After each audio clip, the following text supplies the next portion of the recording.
Hey everyone, welcome back to TogetherweR Thursdays. There's a gorgeous little songbird out here I wanted to catch if I can.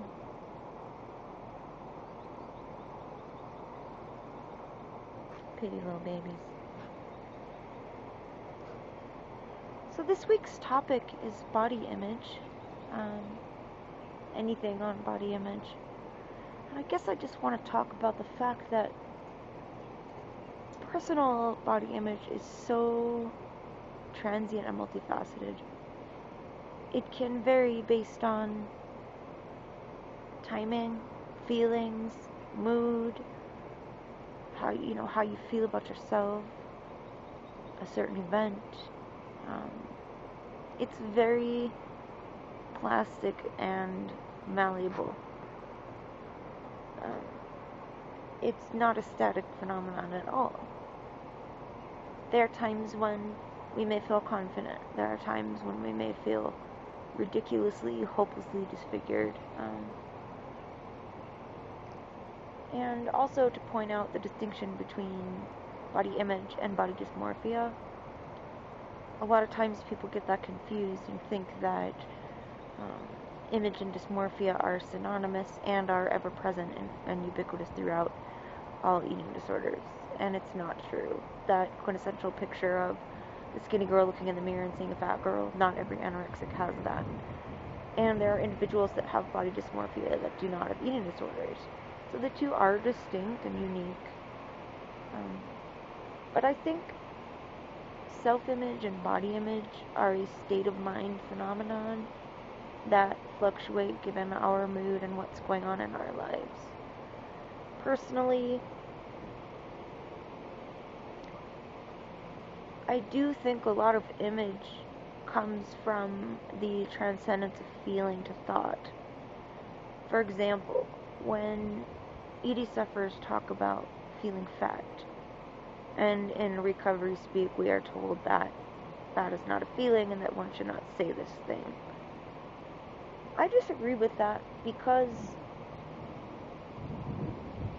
regardless of what feelings we are feeling that we ascribe to a certain word, we are definitely feeling something at the time. And I do think that's valid and should be addressed. For me, it is a physical feeling. For me, it's an actual perception of physical increased size. And I do realize that it is a pathological distortion of mind. But I am also very in tune with my body and very aware of how I feel. And for me, it is a very real feeling. I know that personal self-image and body image is something that a lot of us worry about if we have a variation in how we perceive ourselves, and tend to use it as a measure of how healthy or sick we are. And I don't think that's necessarily true either. Like I said, I think it's a very plastic and evolving thing, and that feelings are transient as well. How we perceive ourselves is going to fluctuate. It's part of the journey. I also do think that, at least in my research experience talking to people, that anyone who has ever had an ED will likely have some of these feelings for life.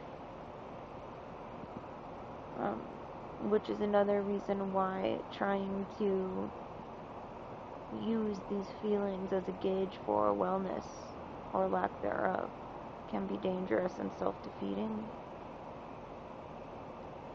I think recognizing that it is very much unlikely that we will ever be 100% comfortable in who we are is important. To give ourselves some latitude with that and not be so constrained in our quest for what others might call normality or normalcy. The question of the week this week is to share about one's favorite book. I think I've shared before about non-ED related books, so I thought this time I would share about an ED related one. My favorite has to be Anatomy of Anorexia by Steven Levenkron. You've probably heard me talk about him before. He's the father of modern anorexia treatment. beginning with research in the 70s, having success with the subject of Best Little Girl in the World, and then inheriting the world's lost cause cases, or previously labeled lost cause cases, that he was able to work with. So this book is a, let's see, the little front quote is, "The nation's premier expert in treating anorexia has written the nation's premier book for parents, relatives, and friends of young women afflicted with this life-threatening disease." In the back, invaluable to clinicians, parents, teenagers, and adults. So I do feel like it applies to everyone. Let's see, easily readable and thorough in its coverage of relevant new scientific information. Anatomy of Anorexia gives the reader a broad perspective on the many causative influences underlying this condition and what families and patients can plan for in terms of its treatment and the prospects for recovery. So this is my favorite ED book. This book here. This is the other edition. I know there's another edition out now with a different cover, but of all the ED books I've read, I would say this one has been the one I would most highly recommend to anybody wanting to understand more about ED pathology and modern treatment options.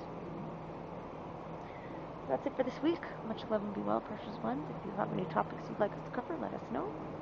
See you next week. Bye, guys.